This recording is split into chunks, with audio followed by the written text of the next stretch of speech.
Сүйінбайдың тапқырлығы. Естелік. Жамбыл Жабаев. Бірде Сүйінбайдың үлкен ұлы Майлыбай бір бай адамның тойына шақырылады. Сол тойда Сәтине деген ақын қызбен айтысады. Қыза келіп, сөздің соңына таман келгенде, баласы Сүйінбайдың Майлыбайсың, үш тоқалдан басқаны танымайсың. Алғашқы алған әйелің тәмпіш мұрын, өлгенше сен әйелге жарымайсың. Деп Сәтине қыз Майлыбайды келеке етеді. Осы сөзге қарсы жауап таба алмай, Майлыбай орнынан тұрып, ызаланып кетіп қалады. Үйге келген соң, Сәтинемен арадағы айтысты әкесіне айтуға батылы бармай, біраз уақыт жасырып жүреді. Бір күні Майлыбай әкесі Сүйінбайдың 6 қанат ақ үйіне рұқсат сұрап кіреді де, болған оқиғаны басынан аяғына дейін баяндап береді. Мұны естіген Сүйінбай орнынан қарғып тұрып, керегенің басындағы ілулі тұрған қырғыз өрім қамшыны ала салып, Майлыбайды тартып жібереді. Бәтшағар, осы сөзді маған не бетіңмен айтып отырсың? Қыздан жеңіліп, ел бетіне не деп қарадың?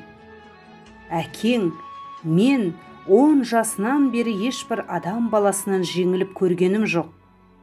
Атадан жаман ұл туса, төрдегі басын есікке сүйрейді.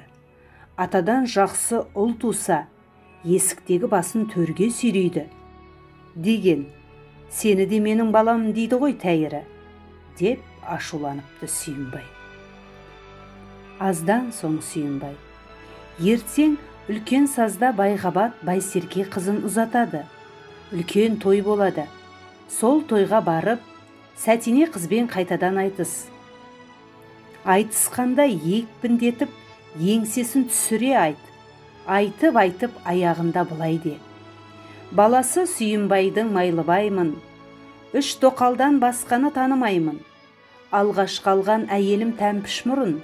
Сен алмай, мен әйелге жарымаймын десең, ол жеңсе обалың маған, жеңілсең өзіме кел, депті Сүйінбай.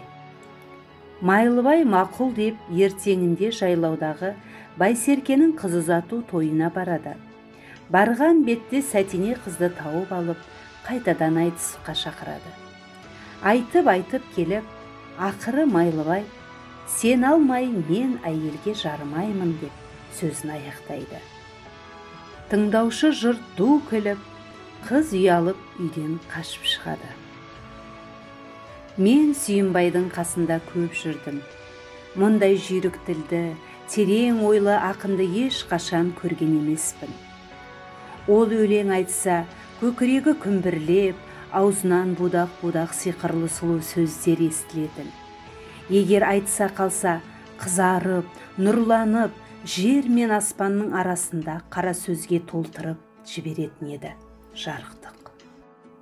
Деп жазыпты Жамбыл.